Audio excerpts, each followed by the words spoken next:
স্বাগত ৭১-এর খেলাযোগে আপনাদের সাথে আছি আমি ফাইম রহমান। আইপিএলে মুস্তাফিজের কাটারে প্রতিপক্ষ ব্যাটাররা নাস্তানাবুদ। ফোনে বড় ভাইয়ের কাছ থেকে সেই দীক্ষা নিচ্ছেন শরীফুল। টি-20 বিশ্বকাপে নিজের কাটার আরও ধারালো করতে চান এই বাতি পেসার, তাই প্রায় প্রতিদিনই মুঠোফোনে মুস্তাফিজের ক্লাসে বসেন শরীফুল ইসলাম। নাইয়ান বিন জসিমের রিপোর্ট। খেলতেছে আমি পুরো ম্যাচ যখন ভাই বোলিং আসে খুব মনোযোগ দিয়ে দেখি, কারণ যেহেতু আমাদের দেশের হয়ে খেলতেছে উনি, সো ওইখানে একটা প্রাউড ফিল মোমেন্ট আসে। সো ভালো করলে অনেক বেশি ভালো লাগে। অথচ দর্শক হয়ে না, পর্দায় ফিজের মতো শরীফুলকেও এভাবে আইপিএল কাঁপাতে দেখা যেত। লখনৌ সুপার জায়ান্টের জার্সিতে ওর ছবিটা হয়তো কাল্পনিক, কিন্তু সব ঠিক থাকলে আজকের ম্যাচেই বড় ভাই মুস্তাফিজের সঙ্গে লড়াই জমতে পারত বাস্তবেই। কিন্তু এনওসি জটিলতায় শরীফুলের আইপিএল স্বপ্নের জলাঞ্জলি। আফসোস আছে, তবুও মুস্তাফিজের সঙ্গে ও ছায়া হয়ে আছে আইপিএলে। ফিজের যে কারিশমাই মনে ধরছে, সেই রহস্য জেনে নিচ্ছে বড় ভাইকে ফোন করে। আইপিএলে একের পর এক উইকেট নিয়ে বাজিমাত করছেন মুস্তাফিজুর রহমান, আর ডিপিএলে শরীফুল ইসলাম। শরীফুল, আপনার আইডল মুস্তাফিজুর রহমান, তিনি আইপিএলে বাজিমাত করছেন, আপনি আবার ডিপিএলে এখন পর্যন্ত 3টা ম্যাচ খেলেছেন, দারুণ করেছেন। মানে মুস্তাফিজকে কি কোনো কারণে ফলো করছেন কিনা, বা মুস্তাফিজের খেলাটা আসলে টিভিতে দেখছেন কিনা, যে বড় ভাই আসলে কিভাবে নিজের প্রতিভাটা কাজে লাগাচ্ছে বা কিভাবে আসলে মাথার কাজটা করছে, যেহেতু আপনার আইডল হচ্ছে মুস্তাফিজুর রহমান? হ্যাঁ, অবশ্যই ভাইয়ের সাথে কিন্তু প্রায়ই কথা হয়, প্রতিদিনই ধরলে একবার না একবার কথা হয়। আর আমি সবসময় জিজ্ঞেস করি যে ভাই ওইখানে মাইন্ডসেটটা কেমন থাকে। উনিও বলে যে জাস্ট নর্মাল, তো হয়তো এক্সট্রা কিছু প্ল্যান থাকে। আর আমাদের খুব ভালো বন্ডিং। যেহেতু হোয়াটসঅ্যাপে বা ফোনে কথা বলার একটা সুযোগ আছে, মানে কি টিপস নিয়েছেন, বা আসলে একটা বল থাকে না, দেখে খুব মনে হয়েছে কৌতূহল যে আসলে এটা কীভাবে করলো মুস্তাফিজ ভাই, বা কোন উইকেটটা নিল, মানে কি কথা হয় আসলে মুস্তাফিজের সঙ্গে? আসলে ভাইয়ের সাথে বেশিরভাগ কথা হয় কাটারটা নিয়ে। যখন উনি ব্যাটসম্যানকে খুব ভালো রিড করে কাটারটা ভালো জায়গায় করে উইকেটটা পায়, তো ওইটাই মানে বলা হয় ওনার সাথে, যে ব্যাটসম্যান কী চিন্তা করে, তখন আপনার কাটারটা কীভাবে আপনি চিন্তা করে মারেন, এইসব আর কি। এই তো বছর কয়েক আগেও পঞ্চগড়ের অজপাড়া গায়ে চায়ের দোকানে টিভি স্ক্রিনে মুস্তাফিজকে এক নজর দেখার নেশায় শরীফুল ছুটে যেত পাগলের মতো। স্বপ্ন বুনত একদিন মুস্তাফিজের মতো হবে ও। সেই শরীফুলই এখন বল ছুটছে স্বপ্নের ক্রিকেটারের সঙ্গে জুটি বেঁধে। ফিজকে উঠছে ভালো, এখন আর কে বুঝে। অবশ্যই আমার মনে হয় যে এবার কনফিডেন্সটা অনেক বেশি, ওনার নিজের কনফিডেন্সটা ওনার অনেক বেশি, যেহেতু ভালো স্টার্ট করছে, ওনার হাই কনফিডেন্স আছে। সো যতগুলো ম্যাচ খেলবে ইনশাল্লাহ ভালো করবে আমার বিশ্বাস, কারণ উনি এখন ভালো কনফিডেন্স নিয়ে বল করতেছে। ড্রিম উইকেট কোনটা এবারের বিশ্বকাপ, আপনারা কার উইকেটটা নিতে চাচ্ছেন?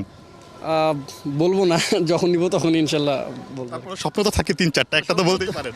যে কোনো উইকেটই আমার জন্য ড্রিম উইকেট, প্রতিটা উইকেট নেওয়ার আমার স্বপ্ন। সো এখানে স্পেসিফিক কোনো নামটাও নাই আর কি। নিঃসন্দেহে আপনার জন্য অনেক শুভকামনা থাকলো, বিশ্বকাপে অনেক ভালো করেন। 3জন পেসার মিলে যে ফর্মে আছেন, সেই ফর্মটা যাতে বিশ্বকাপে আমরা দেখতে পারি, আপনার জন্য অনেক শুভকামনা থাকলো।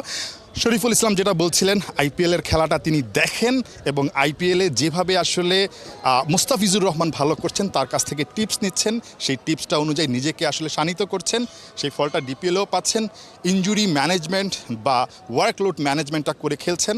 সুতরাং এই 3 পেসার যদি সেরা ছন্দে থাকে, বাংলাদেশ এবারের বিশ্বকাপে নতুন কিছু একটা করতে পারবে, সেটা কিন্তু বলাই যায়। নাহিয়ান বিন জসিম, ৭১, মিরপুর শেরে বাংলা জাতীয় ক্রিকেট স্টেডিয়াম, ঢাকা। লিস্টে ক্রিকেটে ক্যারিয়ার সেরা বোলিং করেও তৃপ্ত নন মোহামেডানের নাসুম আহমেদ। শুক্রবার ব্রাদার্সের বিপক্ষে 22 রানে 5 উইকেট পেয়ে এই বাঁহাতি স্পিনার জানিয়েছেন ক্ষুধা নিয়েই খেলছেন চলতি আসরটা, আরও অনেক বেশি উইকেট পেলেই পেট ভরবে। জাতীয় দলের নয় স্পিন কোচ মুশতাক আহমেদের সঙ্গে কাজ করতে মুখিয়ে নাসুম আহমেদ। সাইফুল রূপকের রিপোর্ট। 22 রানে 5 উইকেট স্পেশাল লিস্টে ক্রিকেটে আপনার সেরা বোলিং ফিগার, কিন্তু যখন সেজদা দিতে গেলেন কামরুল রাব্বি কি বলছিল, মানে দেখাচ্ছিল যে কাবা কোন দিকে বা কোন দিকে সেজদা দিতে হয়? না, আমি আসলে রাব্বি ভাইকে বলতেছিলাম যে কোন দিক নির্দেশনাটা আমাকে বলার জন্য আর কি, তো উনি বললো এইদিকে, এইটাই আর কি। কিন্তু বোলিংয়ে দিক নির্দেশনা কারো লাগে না, আপনি একাই 100। না, ওইটা আলহামদুলিল্লাহ আমি আমার বোলিং এনজয় করি। 5 উইকেট নিয়ে কী বলবেন? আর অনেক দিন ধরে একটা খিদা নিয়েছিলাম আর কি, উইকেটের খিদা নিয়েছিলাম, 1-2টা করে পাইতাম, বাট প্রথম 4 ম্যাচে মনে হয় আমি 2টা উইকেট পাইছি। বাট অনেক ছিল, এরপর ওই যে বোলিংয়ের লিস্টটাও যখন দেখতাম একদম তলা নিতে আসে, মানে অনেক বেশি খিদেই ছিল আমার, যে এরকম হাংরি ছিলাম যে আমি একটা ম্যাচ ক্লিক করবো। ভুললো কতটুকু? এখনও বড়ে নেই, 6 প্যাক হয়ে আছে।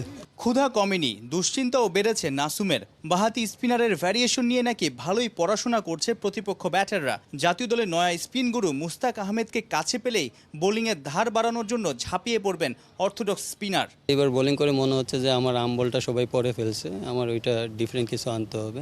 তো এখন মানে লিগ চলাকালীন সময় তো আমি কিছু করতে পারবো না, এন্ড অফ লিগ যখন আমি ফ্রি থাকবো আমার ইন্ডিভিজুয়াল কাজগুলো আমি করে আসবো।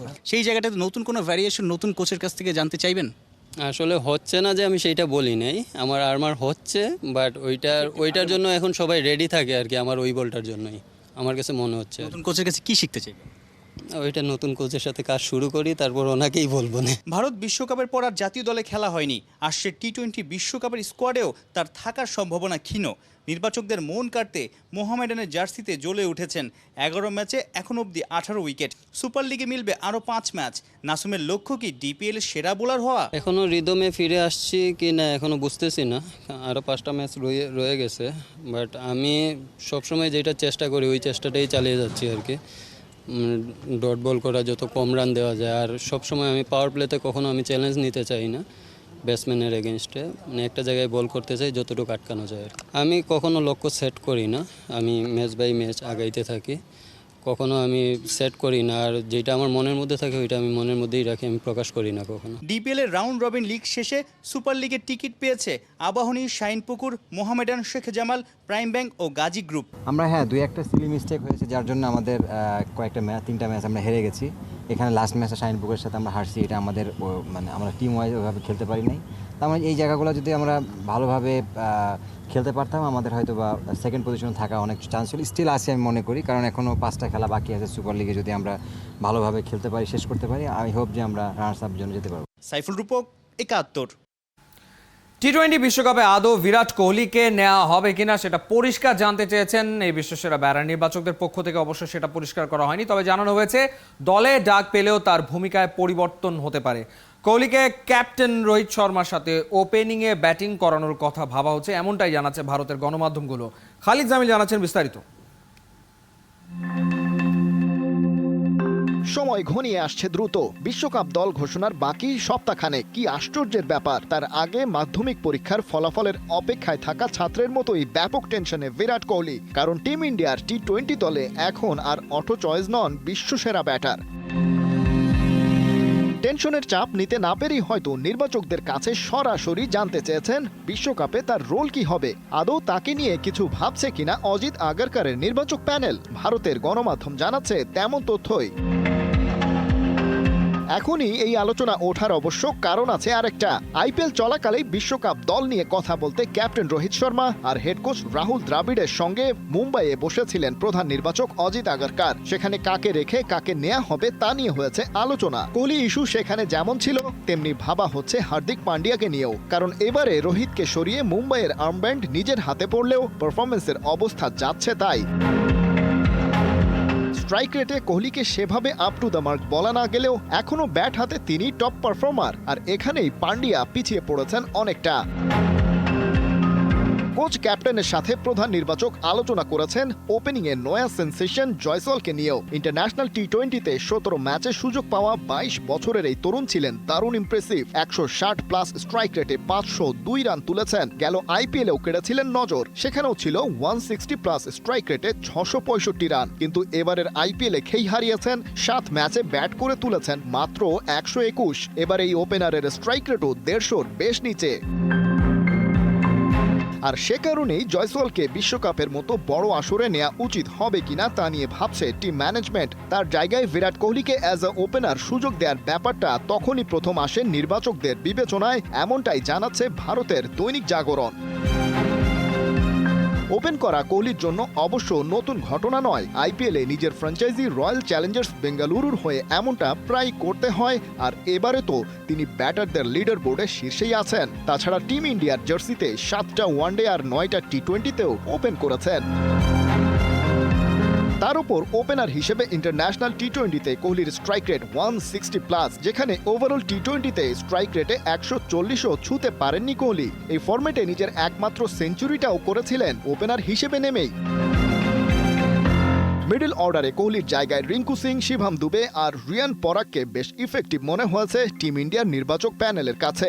সে কারণেই কোহলিকে টি-20 বিশ্বকাপ থেকে ছেটে ফেলার কথা ভাবা হয়। কিন্তু ওদিকে জয়সওয়াল এবারের আইপিএলে সামর্থ্য প্রমাণে ব্যর্থ হওয়ায় কোহলির নামটা ওপেনার হিসেবে সামনে আসছে নতুন করে। আপাতত সেই সিদ্ধান্তই চূড়ান্ত করার পথে হাঁটছে team India management. Khalid Jamil, ৭১। Premier division hockey লিগের শেষ ম্যাচে বাজে অভিজ্ঞতার সাক্ষী হলো দর্শকরা। দুই ঐতিহ্যের লড়াইয়ে মারামারি, হাতাহাতি। মোহামেডানের খেলোয়াড় রিফিউজ টু প্লে করায় ম্যাচ জয়ী হয় আবাহনী, কিন্তু ম্যাচ জিতলেই লিগ চ্যাম্পিয়ন হতো মোহামেডান। ঘটনার প্রেক্ষিতে হকি খেলা থেকে নিজেদের নাম সরিয়ে নেবার ঘোষণা দিয়েছে মোহামেডান। লিগ চ্যাম্পিয়ন কে হবে তা নির্ধারণে ফেডারেশন বৈঠক করে সিদ্ধান্ত জানাবে। মেহেদী নাইমের রিপোর্ট। আবাহনী মোহামেডান প্রিমিয়ার লিগ অলিখিত ফাইনাল। একটা ছোট্ট বিষয় থেকে কথা কাটাকাটি, মুহূর্তেই যা রূপ নেয় হাতাহাতিতে। একটু পরই তা ছড়িয়ে পড়ে দুই দলের মাঝে। নীলাভ টার্ফে দুই ঐতিহ্যের লড়াই রূপ নেয় রণক্ষেত্রে। ম্যাচের স্কোর যখন ৩-২, মোহামেডান ২-০ গোলে পিছিয়ে থেকেও তৃতীয় কোয়ার্টারে ফয়সাল বিন সারির হ্যাটট্রিকে করে দারুণ কামব্যাক। তখনই ঘটে এমন ঘটনা যার প্রেক্ষিতে মোহামেডানের ২ জন আর আবাহনীর ১ প্লেয়ার লাল কার্ড দেখে, যার দরুন আরো উত্তপ্ত হয় মাঠ। মিনিট ৩০ বাকবিতণ্ডা, বারবার মাঠ ছেড়ে বেরিয়ে যায় মোহামেডানের খেলোয়াড়রা। ফিল্ড আম্পায়ার খেলতে ডাকলেও আসে না। জিতলেই মোহামেডান লিগ চ্যাম্পিয়ন এমন সমীকরণের ম্যাচে রিফিউজ টু প্লে নিয়মে জয়ী হয়ে যায় আবাহনী। মানতে চায় না মোহামেডান। মাঠেই ফুলের মালা গলায় দিয়ে চ্যাম্পিয়ন হয়েছে এমন ভাব করে। কয়েক মিনিটের কাণ্ডে স্তব্ধ মাঠের সবাই। হকি খেলা থেকে নিজেদের নাম সরিয়ে ফেলার ঘোষণা ঐতিহ্যবাহী মোহামেডানের। আমরা ফেডারেশনের এই অবৈধ সিদ্ধান্ত আমরা মানি না। ৩-২ গোলে আমরা এগিয়েছিলাম, আমরা অবশ্যই বিজয়। অযোগ্য অদক্ষ ওই ফেডারেশনের আন্ডারে মোহামেডান স্পোর্টিং ক্লাব আর কখনোই এই আপনার এতে হকি খেলাতে অংশগ্রহণ করবেন না। আমরা বলছি আমাদেরকে ভিডিও দেখান, তারা রাজি না ভিডিও দেখাতে। তো ফাইটিং তো সবাই করছে, আমাদের ৩ জন কাট খেতে পারলে তাদেরও ৩ জন খাবে, যেটা সেম রুলসে আসে ভাই। কড়া পুলিশি পাহারায় মাঠ ছাড়ে আম্পায়াররা। স্টেডিয়ামের বাতি নিভিয়ে দিলেও ঘটনা থামে না। প্রতিপক্ষ আবাহনী নিজেদের কোনো দোষ খুঁজে পায় না। আমাদের একটা ইয়েলো, একটা রেড, ওদেরকে 2টা রেড, একটা ইয়েলো। তা আমরা তো মেনে নিয়েছি, আমাদের ওই প্লেয়ারকে যা রেড দিছি আমরা দিছি, মাঠ থেকে বের করে দিয়েছি তাকে। কিন্তু মোহামেডান তাদের কথা হলো তাদের 2টা রেড তারা মানবে না এবং তারা ভিডিও রেফারেল চাচ্ছে। ফেডারেশন অটল বাইলজে মেরিনার্স আবাহনী 2 দলের পয়েন্ট সমান, একক না যুগ্ম চ্যাম্পিয়ন, নাকি হবে শীর্ষ 2 দলের প্লে অফ ম্যাচ। কে হবে চ্যাম্পিয়ন সেটি জানা যাবে ফেডারেশনের বৈঠকের পর। মোহামেডানের 15 নম্বর প্লেয়ারটাকে তিনি যে কার্ডটি খেয়েছেন তিনি কিন্তু মাঠের একেবারে বাইরে ছিলেন, তিনি কি দৌড়ে গিয়ে কিন্তু হিট করেছে এই কারণে। আর ওইখানে যারা ফাইটিং করেছে আপনারা দেখেন তারা সেই কারণে হয়েছে। আমরা আমাদের বাইলজ অনুযায়ী আমরা প্লে অফের জন্য আমরা যদি পয়েন্ট তালিকা সমান থাকে আমরা সেখানে চিঠি প্রদান করব।